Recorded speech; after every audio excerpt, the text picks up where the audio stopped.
এই two step ভেরিফিকেশনটা চালু করলে আমি কি সুবিধা পাবো? ধরুন কেউ আপনার জিমেইল অ্যাকাউন্ট এবং পাসওয়ার্ড জানে, সে যদি পাসওয়ার্ডটা দিয়ে আপনার জিমেইল অ্যাকাউন্ট লগ ইন করতে চাইলেও পারবে না। আপনি যদি আপনার জিমেইল অ্যাকাউন্টে এই তিনটি কাজ করে রাখেন, তাহলে আপনার জিমেইল অ্যাকাউন্ট হ্যাক হবে না অথবা খুব সহজে নষ্ট হবে না। কারণ আপনার এই জিমেইল অ্যাকাউন্টে অনেক কিছু থাকে, গুগল ফটো, হোয়াটসঅ্যাপ, ফেসবুক, সেই সঙ্গে অনেক কিছু থাকে। অর্থাৎ কোনো কিছুই নষ্ট হবে না, আপনি সারা জীবন নিশ্চিন্তে থাকতে পারবেন। এখন কোন সেটিং গুলো কিভাবে করবেন চলুন আপনাদের সেটাই দেখিয়ে দিই। বুঝতেই পারছেন ভিডিওটা কতটা হেল্পফুল হতে যাচ্ছে আপনাদের জন্য, তাই ভিডিওটি টানাটানি অথবা স্কিপ না করে সম্পূর্ণ দেখুন।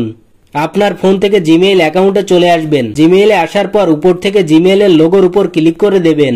নতুন একটি পেজ ওপেন হবে। এই পেজটিতে দেখতে পারবেন ম্যানেজ ইওর গুগল অ্যাকাউন্ট নামে একটি অপশন রয়েছে। এখান থেকে ম্যানেজ ইওর গুগল অ্যাকাউন্ট এর উপর ক্লিক করে দেবেন।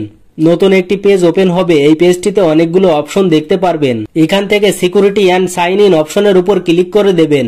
এরকম একটি ইন্টারফেস ওপেন হবে। এই পেজটিতে একটু নিচের দিকে দেখতে পারবেন টু স্টেপ ভেরিফিকেশন নামে একটি অপশন রয়েছে। এখান থেকে টু স্টেপ ভেরিফিকেশন অপশনের উপর ক্লিক করে দেবেন। আপনার সামনে এরকম একটি পেজ ওপেন হবে। এখান থেকে অ্যাড ফোন নাম্বার এর উপর ক্লিক করে দেবেন। এই পেজটিতে আপনাদের একটি সচল ফোন নম্বর দিতে হবে। তার আগে আপনাকে কান্ট্রি কোডটা সিলেক্ট করতে হবে। তো আমি যেহেতু বাংলাদেশ থেকে, তার জন্য বাংলাদেশটা সিলেক্ট করে দিচ্ছি। আপনি আপনার কান্ট্রি কোডটা সিলেক্ট করে দেবেন। এবার একটি সচল ফোন নম্বর দিয়ে দেবেন। এই ফোন নাম্বারটিতে একটি কোড যাবে, সেই কোডটি আবারও এখানে বসাতে হবে। কোডটি না বসালে ভেরিফিকেশন কমপ্লিট হবে না। নাম্বারটা বসানো হয়ে গেলে নিচে দুইটা অপশন পাবেন, receive code by text message এবং receive code by voice message. এখানে বলছে কোডটি আপনারা মেসেজের মাধ্যমে চাচ্ছেন নাকি ভয়েসের মাধ্যমে চাচ্ছেন। তো আমি কোডটি ভয়েসের মাধ্যমে চাচ্ছি, তাই এখান থেকে receive code by voice message এটা সিলেক্ট করে দিচ্ছি।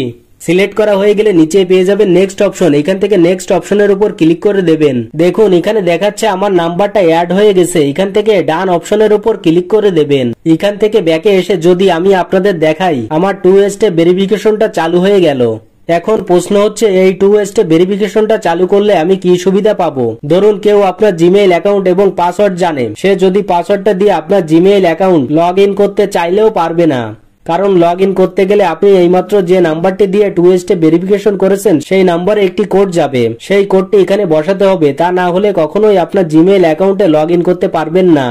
অর্থাৎ এক কথায় আপনার জিমেইল অ্যাকাউন্টে পাসওয়ার্ড জানা সত্ত্বেও কেউ লগ ইন করতে পারবে না।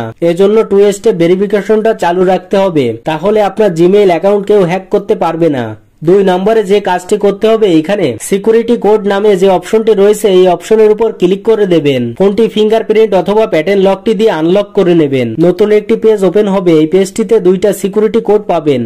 এই কোড দুইটি কোথাও লিখে রাখবেন। কোড দুইটি খুবই ইম্পর্টেন্ট। পরবর্তীতে আপনার আইডিতে যদি কোনো প্রবলেম হয়, এসএমএস এ কোড না আসে, তাহলে আপনি এই কোড বসিয়ে আপনার আইডি লগ ইন করতে পারবেন।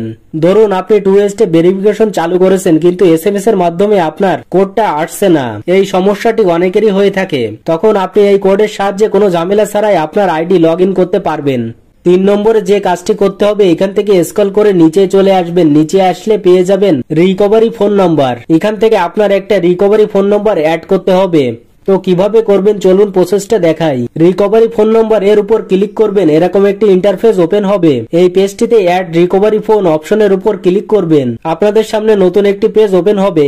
এখানে আপনাদের কান্ট্রি কোড এবং সচল একটি ফোন নম্বর দিতে হবে।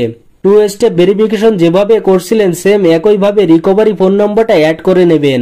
এটা আপনাদের আর দেখালাম না। সো গাইস, এটাই ছিল দেখানোর। ভিডিওটি এই পর্যন্তই। আশা করি আপনারা বুঝতে পেরেছেন কিভাবে আপনার জিমেইল অ্যাকাউন্ট সুরক্ষিত রাখবেন। ভিডিওটি কেমন লেগেছে অবশ্যই কমেন্ট করে জানাবেন। ভিডিওটি ভালো লাগলে লাইক, কমেন্ট ও শেয়ার করে আপনার বন্ধুদের দেখার সুযোগ করে দেবেন। ধন্যবাদ।